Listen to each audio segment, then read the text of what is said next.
ఈరోజు జగన్మోహన్ రెడ్డి గారు పల్నాడు పర్యటనకి వెళ్ళిన సందర్భంగా జరిగినటువంటి తీరు ఇది ప్రజాస్వామ్య సమాజమేనా అనేది అనుమానాలు కలుగుతున్నాయి. ఎందుకంటే పోలీసు వ్యవస్థని అందరూ గౌరవిస్తారు. మనిషికి సామాన్యుడికి ఒక రూలు, మాజీ ముఖ్యమంత్రులకు ఒక రూలు, లేకపోతే రాజకీయ నాయకులకు ఒక రూలు అనేటటువంటిది ఉండదు. పోలీసులు అనుమతి ఇవ్వలేదు అని అంటే ఎవరైనా సరే కోర్టుకు వెళ్ళి పర్మిషన్ తెచ్చుకొని ఆ కండిషన్స్ ప్రకారం యాత్రను కొనసాగిస్తారు. ఇప్పటిదాకా చూసినటువంటి రాజకీయం ఇది ఆంధ్రప్రదేశ్. కానీ పోలీసులు పర్మిషన్ ఇవ్వకపోతే ఏంటి, మా బల ప్రదర్శన మేము యథావిధిగా చేస్తాము అనేటటువంటి స్థాయిలో ఈరోజు జగన్మోహన్ రెడ్డి గారు రెచ్చగొడుతున్నారు ప్రజలని. అంటే ఏమి ఆశించి రెచ్చగొడుతున్నారు? గతంలో మీరు లోకేష్ పాదయాత్ర చేసినప్పుడు ఆంక్షలు పెడితే మేము అన్నిటినీ బ్యారికేడ్స్ని దాటుకుని మేము మా యాత్ర కొనసాగిస్తామని ఆయన అనలేదు. పవన్ కళ్యాణ్ గారిని వైజాగ్లో మీరు నడి రోడ్డు మీద ఆపితే వెనక వేలాది మంది జన సైనికులు ఉన్నారు, మేము పోలీసుల్ని గుప్పెడి మంది ఉన్నారు, ధిక్కరించి ముందుకెళ్తామని వెళ్ళొచ్చు. ఆ రోజు పవన్ కళ్యాణ్ గారు ఆ రోజు వెళ్ళలేదు. ఇప్పటిదాకా రాష్ట్ర చరిత్రలో ఎవరైనా సరే పోలీసులు ఆంక్షలు పెట్టారు అని అంటే దానికి సంబంధించినటువంటి న్యాయ పోరాటమైనా చేస్తారు, లేకపోతే పోలీసుల తీరుని ప్రజల్లోకి తీసుకెళ్తారు. అంతే తప్ప గుంపులు గుంపులుగా వచ్చి మీరు రూల్స్ పెడతారా, మేము వైలేట్ చేస్తాం అనే కవ్వింపు చర్యలకి పాల్పడడం అనేటటువంటిది. అందుకే జగన్మోహన్ రెడ్డి గారికి బాధ్యత లేదు అనేది. బాధ్యత లేని నాయకుడు ఈ చరిత్రలో ఎవడైనా ఉన్నాడు అంటే జగన్మోహన్ రెడ్డి గారు మాత్రమే. ఎందుకంటే ప్రొటెక్షన్ అనేటటువంటిది పోలీసులు ఇచ్చేటటువంటిది. ఈ రాష్ట్ర ప్రజల్ని జగన్మోహన్ రెడ్డి గారు కాపాడడం లేదు, వైసీపీ నాయకులు కాపాడడం లేదు. అది దొంగతనం కావచ్చు, గంజాయి కావచ్చు, మరొక నేరం కావచ్చు, పోలీసులు కాపాడాల్సింది. మీరు ఒక మాజీ ముఖ్యమంత్రి స్థానంలో ఉండి మేము పోలీసులను లెక్క చేయము అనేటటువంటి ధోరణిలో వెళ్తే రేపు ఒక దొంగ వెళ్తాడు, ఒక గంజాయి నేరస్తుడు వెళ్తాడు, ఒక మాఫియా డాన్ వెళ్తాడు, ఒక భూ ఆక్రమణదారుడు వెళ్తాడు. పోలీసుల్ని లెక్క చేయకుండా ఉండేటటువంటి కల్చర్ని మీరు నేర్పుతున్న తర్వాత ఒక పొరపాటు చేశారు. తెనాలికి వెళ్ళి రౌడీ షీటర్లకి వాళ్ళు ఒక స్వాతంత్ర సమర యోధుల్లాగా వాళ్ళని కీర్తించి వచ్చారు. అక్కడ పోలీసుల వ్యవస్థకు సంబంధించి చాలా పెద్ద పొరపాటు చేశారు.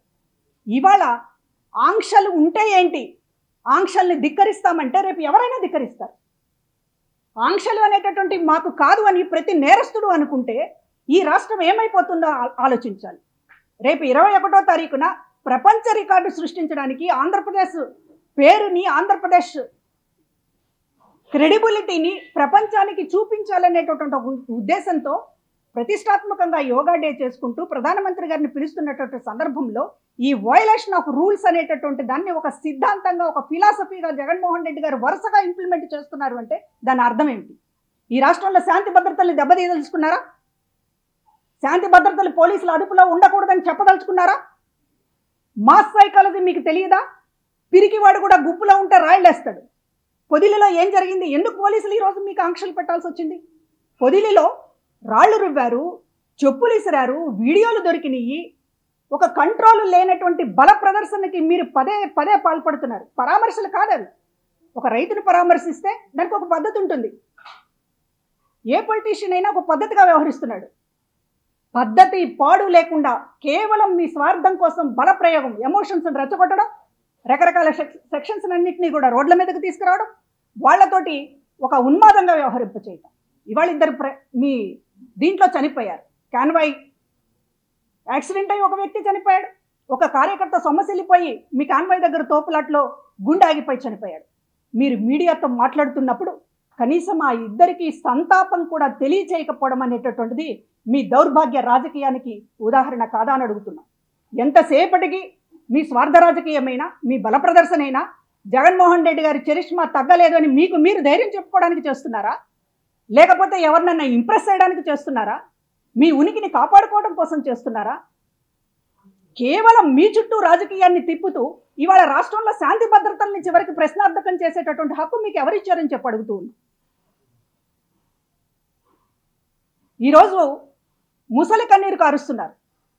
సంవత్సరం క్రితం చనిపోని, పోనీ ఇవాళ వయలేషన్స్ చేసేసి రూల్స్ అన్నింటినీ పక్కన పెట్టేసి పోలీసులు గీలీసులు జాంతా నై అని చెప్పి వెళ్లాల్సినటువంటి సందర్భమా? సంవత్సరం క్రితం జరిగినటువంటి ఒక మరణం, ఒక ఆత్మహత్య, సంవత్సరం క్రితం జరిగినటువంటి ఒక ఆత్మహత్యకు సంబంధించి ఈరోజు మీరు ఒక బల ప్రదర్శనగా పోలీసుల అనుమతి లేకుండా వెళ్ళి తీరాల్సిందే అని అంటే మీరు ఈ సంవత్సర కాలం ఏం చేశారండి? మీకంత హృదయమే ఉంటే పరామర్శించడానికి సంవత్సర కాలంలో మీకు ఎప్పుడు తీరిక దొరకలేదా? పోలీసుల అనుమతి నిరాకరించినా సరే బ్యారికేడ్లు తోసేస్తాం. ఏంటి ఇది? ఉన్మాదం. నాయకుల్ని రెచ్చగొడుతున్నారు, పోలీసుల మీద దాడులకి పాల్పడేటటువంటి ఒక దీన్ని తీసుకుంటున్నారు. ఏం చేయదలుచుకున్నారు ఈ రాష్ట్రాన్ని అని చెప్పి నేను అడుగుతూ ఉన్నాను. వైసీపీకి బాధ్యత లేదా? ప్రజలందరూ రూల్స్ పాటిస్తారు, ఇతర రాజకీయ పార్టీ నాయకులందరూ రూల్స్ పాటిస్తారు, మేం మాత్రం పాటించము అని అంటే ఏంటి మీకున్నటువంటి అర్హత? ఏంటి మీకున్నటువంటి స్పెషాలిటీ?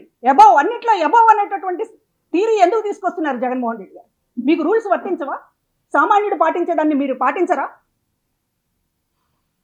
సంవత్సరం తర్వాత చేసినటువంటి హడావిడి చూస్తూ ఉంటే మీరు ఏదో ఎజెండా పెట్టుకున్నారు. మీ పొలిటికల్ ఎజెండా కోసం జనాన్ని రెచ్చగొడుతున్నారు, పోలీసుల మీద ప్రధానంగా నాయకుల్ని రెచ్చగొడుతున్నారు, కార్యకర్తల్ని రెచ్చగొడుతున్నారు, ఒక సెక్షన్స్ని ప్రజలని రెచ్చగొడుతున్నారు, రకరకాల అసంతృప్తుల్ని తీసుకొచ్చి ఇవాళ పోలీసుల మీద దాడులు చేసేటటువంటి మూకలుగా మీరు తయారు చేస్తున్నారు. జాగ్రత్తగా వాళ్ళ పోలీసుల మీద ఒక ద్వేషాన్ని నూరిపోస్తూ ఉన్నారు. ఇది రాష్ట్రానికి మంచిది కాదు. ఒకసారి కట్టు తప్పితే చాలా కష్టం గాడిన పెట్టడం. పోలీసుల మీద ఇంత తీవ్రమైనటువంటి ద్వేషాన్ని మీరు నింపుతూ ఉంటే బాధ్యత కలిగినట్టు ఎందుకు అందరు చేయలేకనా? పవన్ కళ్యాణ్ గారు ఇవాళ మీరు అంటున్నారు 100 మంది మా కార్యకర్తలు అభిమానంతో బ్యారికేడ్లు దూసుకొచ్చారని. 10 మంది కార్యకర్తల్ని పేరు పెట్టి పిలవలేని జగన్మోహన్ రెడ్డి గారికే ఇంతమంది కార్యకర్తలు ఉంటే 40 ఏళ్లుగా తెలుగుదేశం పార్టీ జెండాని మోసినటువంటి కార్యకర్తలు ఆ రోజు లోకేష్ పాదయాత్రను అడ్డుకుంటే బ్యారికేడ్లు దూకి రాలేరా? పవన్ కళ్యాణ్ గారు వెనుకున్నటువంటి ప్రాణాలు ఇచ్చేటటువంటి జన సైనికులు ఆ రోజు బ్యారికేడ్లు దాటి రాలేరా? ఆ రోజు ఎందుకు పాటించారు రూల్స్? నాయకుడు ఇక్కడ రూల్స్ పాటిస్తున్నాడు కాబట్టి కార్యకర్తలు పాటించారు. ఇక్కడ మీరు పోలీసులు అయితే ఏంటి చొక్కా పట్టుకుందాం అనేటటువంటి పద్ధతిలో మీరు రెచ్చగొడుతున్న తర్వాత, పోలీసుల్ని బండ బూతులు తిడుతున్న తర్వాత, గుడ్డలి పదిస్తామని మాట్లాడుతున్న తర్వాత, సప్త సముద్రాలు దాటిన తర్వాత అయినా ఈడ్చుకొస్తామని మాట్లాడిన తర్వాత ఈ రాష్ట్రంలో లా అండ్ ఆర్డర్ ఎలా అమలవుతుందో మీరు చెప్పండి. బాధ్యత లేదా మీకు? ఒక మాజీ ముఖ్యమంత్రి చేయాల్సినటువంటి పనులేనా? రాజకీయం కోసం ఎంతకైనా తెగిస్తారా? ఈరోజు మీరు మాట్లాడుతూ ఉన్నారు మీడియాతో, నాకు చాలా ఆశ్చర్యం వేసింది. మీ పార్టీలో ఉన్నటువంటి కమ్మ సామాజిక వర్గం నాయకులందరి పేర్లు చెప్తా ఉన్నారు. గుర్తుందా జగన్మోహన్ రెడ్డి గారు? ఒక లావు శ్రీకృష్ణదేవరాయలు గారు గుర్తున్నారా? ఇప్పుడు ఎంపీ నరసరావుపేట. ఒక మర్రి రాజశేఖర్ ఎమ్మెల్సీ గుర్తున్నారా? ఒక వసంత కృష్ణప్రసాద్ మైలవరం ఎమ్మెల్యే గుర్తున్నారా? ఒక గరటయ్య ప్రకాశం జిల్లా సీనియర్ నేత గుర్తున్నారా? ఒక వాసిరెడ్డి పద్మ గుర్తుందా? విజయమ్మ గారు వాసిరెడ్డి పద్మకి నువ్వు పార్టీ పెట్టినప్పుడు ఇవ్వాల్సినటువంటి సీటు ఫస్ట్ ఎమ్మెల్సీ అని, ఎన్ని ఎమ్మెల్సీలు పోతే ఎన్నిసార్లు అన్యాయం చేస్తారయ్యా ఆమెకి అని చెప్పి నిన్ను నీ సజ్జలని నిలదీసింది వాస్తవం కాదా? ఎందుకు ఇవ్వలేదు? కమ్మ సామాజిక వర్గంలో పుట్టడమే పాపమా? ఇవాళ అంటూ ఉన్నారు ఏంటి, ఇందాక ఆయన ప్రెస్ మీట్లో మాట్లాడినటువంటి మాట, కమ్మవారు వైసీపీలో ఉంటే చంద్రబాబుకు అభ్యంతరమా అని అడుగుతూ ఉన్నారు. కమ్మవారు వైసీపీలో ఉంటే అభ్యంతరం జగన్మోహన్ రెడ్డి గారికి, ఇంకెవరికి కాదు. ఏమి పాపం చేశారని లావు కృష్ణదేవరాయల్ని, వసంత కృష్ణప్రసాద్ని, మర్రి రాజశేఖర్ని మీ కమ్మ వ్యతిరేక విష కౌగిలిలో ఊపిరాడకుండా చేసి ఉక్కిరి బిక్కిరి చేసి బయటకు వెళ్ళేలా చేసింది మీరు కాదా? ఇవాళ మీరు కమ్మవాడు అనేది పోయింది, కమ్మవారు అని చెప్పి మాట్లాడుతుంటే మీరు రూట్ మార్చారా? లేకపోతే అమ్మని కమ్మని దెబ్బ అనేటటువంటిది పాఠం నేర్చుకున్నారా? ఇవాళ కమ్మ నాయకుల ప్రస్తావన ఎందుకు తీసుకొస్తున్నారు? మీరు చాలా మాట్లాడుతున్నారు. ఇప్పుడు అపోజిషన్లో ఉన్నప్పుడు కమ్మ సామాజిక వర్గం నాయకులని దువ్వటం, ఉసిగొల్పడం మీకు వెన్నతో పెట్టిన విద్య. అధికారంలోకి వచ్చిన తర్వాత కమ్మ సామాజిక వర్గం నాయకుల్ని కాలు కింద తొక్కి పట్టడం మీ సహజ స్వభావానికి, మీ నైజానికి నిదర్శనం. నేను అడుగుతూ ఉన్నాను ఈరోజు నా వంశీ కొడాలిందని పేర్లు చెప్తా ఉన్నారు మీ చుట్టుపక్కల ఉన్నటువంటి వాళ్ళ పేర్లు అన్నిటినీ కూడా. అయ్యా నేను అడుగుతా ఉన్నాను జగన్మోహన్ రెడ్డి గారు, వీళ్ళందరూ కూడా మీ లిక్కర్ వ్యవహారాల్లోనో, ఇసుక వ్యవహారాల్లోనో, మైనింగ్ వ్యవహారాల్లోనో ఎందుకు లేరయ్యా? బండబూతులు తిట్టడంలో ఎందుకున్నారు? కేసుల పాలు ఎందుకు అవుతున్నారు? లేకపోతే ఆఫీసుల మీద దాడిలో వీళ్ళే ఎందుకుంటున్నారు? మీకు సంబంధించిన మనుషులు ఎవరు ఎందుకు లేరు? ఇవాళ మీరు ప్రస్తావించారు కాబట్టి నేను అడుగుతున్నాను. కమ్మవారు మాతో ఉన్నారు, చంద్రబాబు గారు దాన్ని భరించలేకపోతున్నారు అని మీరు లేదో లిస్టు చదివారే. ఈ లిస్టుకి, నేను చదువుతున్న లిస్టుకి సమాధానం చెప్పండి. కమ్మ సామాజిక వర్గం నేతలని వాడుకొని వాళ్ళని సమాజానికి పనికిరానటువంటి వాళ్ళుగా మార్చి అందరితో ద్వేషించేటటువంటి స్థాయికి తీసుకువెళ్ళి మీ పబ్బం గడుపుకొని ఇవాళ వాళ్ళని ఎంత నరకప్రాయం చేశారో జీవితం అక్కడ ఉన్నటువంటి వాళ్ళకి తెలియదా అని అడుగుతున్నా. మీరు మాట్లాడేటటువంటి ప్రతి మాట వెనుక ఒక మోసం, ప్రతి మాట వెనుక ఒక దగ ఈరోజు కనబడుతూ ఉన్నాయి. ఇవాళ పరామర్శకు వెళ్తూ ఉన్నారు, మీ రాజకీయ ప్రయోజనాల కోసం పరామర్శ చేస్తున్నారు. నేను అడుగుతూ ఉన్నాను, వైఎస్ఆర్ కాంగ్రెస్ పార్టీలో జీవితాలు తలకిందులైనటువంటి కార్యకర్తలని మీరు ఎప్పుడైనా గుర్తు చేసుకున్నారా? మీరు ఎన్నికలలో దారుణమైన ఓటమి రుచి చూస్తున్నాము అని తెలిసి కూడా, ఎందుకంటే రాయలసీమలోనే వైసీపీ కుటుంబాలకు సంబంధించినటువంటి వాళ్ళే పోలింగ్ తర్వాత మా ఇళ్లలో వాళ్ళు ఓట్లు వేయలేదు అని బయటకు వచ్చి అనేక మందికి చెప్పారు, అది మీకు తెలుసు. అయినా కూడా ఐపాక్ మీటింగులో నిలబడి మనకి గతం కంటే ఎక్కువ సీట్లు వస్తాయని ఛాలెంజ్ చేసి మరి చెప్తే మీ మాటలకి పడిపోయి మోసపోయి బెట్టింగులకు పాల్పడి జీవితాలు తారుమారు చేసుకునేటువంటి పరిస్థితి ఉంది. మరి వారిని ఎప్పుడైనా సరే ఆ కుటుంబాలని పరామర్శించాలని కానీ, ఫోన్లోనైనా పలకరించాలని కానీ, ఆ కుటుంబాలకి ధైర్యంగా నిలబడాలని కానీ మీకు ఎందుకు అనిపించడం లేదు జగన్మోహన్ రెడ్డి గారు? మీకు రాజకీయం అవసరమైనప్పుడు పరామర్శ గుర్తొస్తుంది. సంవత్సరం తర్వాత, 2 సంవత్సరాల తర్వాత కూడా ఒక చావుని రాజకీయం చేయడం ఎలాగనేటటువంటిది మీరు పావులు కదపగలరు. కానీ ఒక కార్యకర్త కుటుంబం రోడ్డున పడింది అని మనసుకి కించిత్ కూడా బాధ లేకపోవడమే మీ రాజకీయ పతనం. ఇవాళ మాట్లాడుతూ ఉన్నారు, కమ్మవారు మాతో ఉన్నారు. కమ్మవారు అంట, వారు ఎప్పుడయ్యారు కమ్మవారు? ఆంధ్ర రాజధాని కమరావతి అన్నారే. ఒక సామాజిక వర్గాన్ని మిగతా కులాలందరూ ద్వేషించేటట్లు ఒక చాలా గొప్ప ఎఫర్ట్స్ పెట్టారే, అప్పుడు ఏమైంది కమ్మవారి సంగతి? ఎలక్షన్ కమిషన్కి కమ్మ కులాన్ని అంటగట్టినప్పుడు ఏమైంది మీ రాజనీతి? మీ స్టేట్స్మెన్ నేను ఒక బాధ్యత కలిగినటువంటి ముఖ్యమంత్రి స్థానంలో ఉన్నాను అనేటటువంటి కనీసం సోయి ఆ రోజున ఏమైంది? ఇవాళ తలకిందులయ్యేటప్పటికీ తన పక్కన ఉన్నటువంటి ఒకళ్ళు ఇంకొకళ్ళు జైల్లో ఉన్నటువంటి వాళ్ళని తలుచుకుంటూ వీళ్ళందరూ నాతో ఉన్నారు కనుక చంద్రబాబు గారికి డైజెస్ట్ అవడం లేదనేటటువంటి పద్ధతిలో మాట్లాడుతున్నారు. ఒక కులం మీద ద్వేషం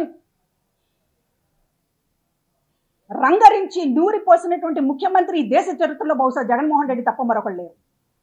ఎందుకంటే ముఖ్యమంత్రి స్థానం అనేది పవిత్రంగా భావిస్తారు. ఈ సమాజంలో బ్యాలెన్స్గా వ్యవహరించాలి, ఈ సమాజాన్ని ముందుకు తీసుకెళ్ళాలి, అందరినీ కలిపి ఉంచాలి అనేటటువంటిది ఎవరైనా ఆలోచిస్తారు, ఏమైనా పొలిటీషియన్ అయినా సరే. కానీ జగన్మోహన్ రెడ్డి గారికి పొలిటీషియన్ లక్షణాలు లేవు. ఒక ముఖ్యమంత్రి స్థానంలో పొరపాటున కూర్చున్నారు కనుక ఈ రోజున ప్రజలకు సంబంధించినటువంటి ఎప్పుడు కూడా ఆయన బాధ్యతగా వ్యవహరించడం లేదు. కులాల కుంపట్లు రాజేయడం, అవసరమైతే జుట్టు పట్టుకోవడం, అవసరమైతే తొక్కేయడం, కుదరదు అనుకున్నప్పుడు ఇప్పుడు అపోజిషన్లో ఉన్నప్పుడు మళ్ళీ కమ్మవాళ్ళు ముందుకు వచ్చేసి చంద్రబాబు మీద పోరాడాలి కాబట్టి మా అవినేష్, మా రఘురాము, మా శంకర్రావు ఎప్పుడు గుర్తొచ్చారండి వీళ్ళు మీకు? ఏమైంది వాసిరెడ్డి పద్మకు మీరు చేసినటువంటి ద్రోహం? మర్చిపోతారనుకుంటున్నారా? ఏంటి నేను చేసినటువంటి పాపం? కమ్మ కులంలో పుట్టడమేనా నేను చేసినటువంటి పాపం? అంత వ్యతిరేకత ఉండొచ్చా? ఒక రాజకీయ పార్టీ నడిపేటటువంటి వాడికి కులాల వారీగా చీల్చి చెండాడి ఎవడిచ్చాడు మీకు హక్కు? జనం ఉన్నారు కదా అని జనాన్ని గోతులో పాతి పెట్టేటటువంటి పద్ధతులు అవలంబిస్తే మాత్రం ఆల్రెడీ మీకు చెప్పు దెబ్బలు చూపించారు. మీరు 11 సీట్లకి పడిపోవడం అంటే మీరు గొప్ప ఫెయిల్యూర్ లీడర్. జగన్మోహన్ రెడ్డి గారు అంత ఫెయిల్యూర్ లీడర్ ఇంత జనాభిమానం ఉన్నప్పటికీ కూడా ఘోరమైనటువంటి ఓటమిని రుచి చూశారు అంటే ఇంత ఫెయిల్యూర్ లీడర్ బహుశా చరిత్రలో ఎవరు ఉండరు. పడతారు, లేస్తారు, ఓడతారు, గెలుస్తారు, అది కాదు. జనాభిమానాన్ని ఉంచుకొని కూడా పడిపోతున్నాడు అంటే నీ వ్యక్తిత్వం అలాంటిది అనేటటువంటిది చెప్పకనే చెప్తోంది. ఇవాళ ఈ మాటలు కూడా, నీ మాటలు కూడా చూస్తూ ఉంటే ఇవాళ కమ్మవారిని కీర్తించేటటువంటి ఒక స్టాండ్ తీసుకున్నారు అంటే దీని వెనుక మీ హిడెన్ ఎజెండా ఏంటి? మరలా మీ రాజకీయ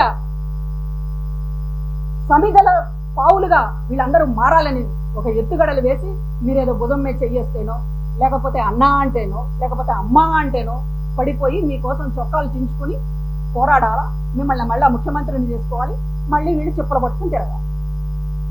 ఇది జగన్మోహన్ రెడ్డి గారి నైజం. కాబట్టి ఇవాళ ఎలక్ట్రిసిటీ మినిస్టర్గా పనిచేస్తున్నారు గొట్టపాటి రవికుమార్ గారు. ఆయన ఎన్ని అవమానాలు పొందాడు వైసీపీలో ఉన్నప్పుడు. అమ్మవారిని ఎవరిని బతకనిచ్చారు మీరు? ఇవాళ బిస్సు చదువుతూ ఉంటే ఏమైంది జగన్మోహన్ రెడ్డి గారికి? ఇంత మార్పా ఏంటి? ఈ మార్పుకి కారణం ఏంటి? ఇది ఆలోచించాల్సినటువంటి అవసరం ఉంది. ఏదైనప్పటికీ కూడా ప్రమాదకరమైనటువంటి రాజకీయాలు చేయడంలో జగన్మోహన్ రెడ్డి గారిని మించినటువంటి వాళ్ళు లేరు. రాష్ట్రం అప్రమత్తంగా ఉండాలి, పోలీసు వ్యవస్థ అప్రమత్తంగా ఉండాలి. ఈ రోజున మొత్తం పోలీసు వ్యవస్థ మీద ఒక తిరుగుబాటు ధోరణి రెచ్చగొడుతున్నాడు జగన్మోహన్ రెడ్డి గారు. ఇది చాలా ప్రమాదకరమైనటువంటి విషయం. రాజకీయాలు ఎంతైనా చేయొచ్చు, రాజకీయంగా పోరాడండి. ఆ రోజు పోరాడలేదా? లోకేష్ గారు పోరాడలేదా? పవన్ కళ్యాణ్ గారు పోరాడలేదా? చంద్రబాబు గారు పోరాడలేదా? మీరెందుకు పోరాడలేకపోతున్నారు? పోలీసుల మీద యుద్ధాలు చేయటం ఏంటి? రాళ్ళు ఇవ్వడం ఏంటి? తిట్టడం ఏంటి? బూతులు తిట్టడం ఏంటి?